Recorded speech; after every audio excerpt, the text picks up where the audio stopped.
You've been asking lots of questions about today's budget on RTE News' Instagram. I've been having a look and I'm going to answer some of those now. In terms of first-time buyers, the Help to Buy scheme has been extended to 2029.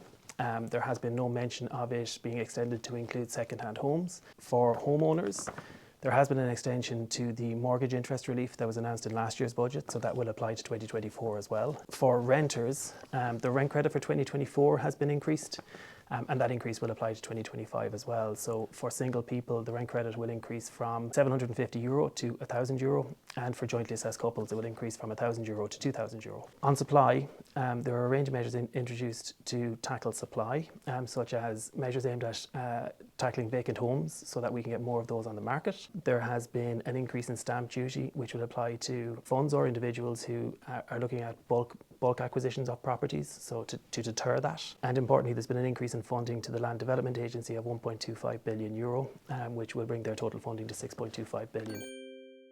So for college students, last year's one-off €1,000 cut to the students' registration fee is being extended to the current academic year. So clearly that is good news. There's also going to be contributions to postgraduate students and cuts to apprenticeship fees. Also, the Young Adult Transport Card Initiative has been extended, and for those working part-time jobs, the minimum wage has increased by 80 cents to $13.50 an hour. The headline here would be that the VAT rate of 13.5% will continue and that has not been reduced, which is something I guess that the hospitality industry has already been very vocal on in their disappointment. If you add in the fact that the increase in the minimum wage will likely hit this sector as well, I think it's fair to say that the measures included in the budget are short of what had been hoped for. There have been quite a few measures announced for carers actually. All weekly social welfare payments are going to be introduced by €12 per week, so that will apply equally to carers. But in addition, there are increases to both the Carers Support Grant and the Domiciliary Care Allowance. And those who receive either of those payments will also receive an additional €400 lump sum payment in November 2024. So good news there. There are other changes that impact carers too. That'll include changes to the Carers Allowance means test.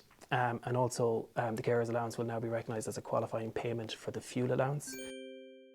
It's an interesting question and I don't like to sit on the fence. But I think I'd like to see more detail on the proposed new baby payment before answering fully. I suppose my first reaction was, the payment comes in January. If the baby is born in December, then clearly unlikely to qualify. But the way Minister Donoghue announced the measure, and I'll quote, he said that the grant will be an additional double child benefit payment in addition to the first month of child benefit. Now, ordinarily the first month you get child benefit is the month after the month in which the baby is born.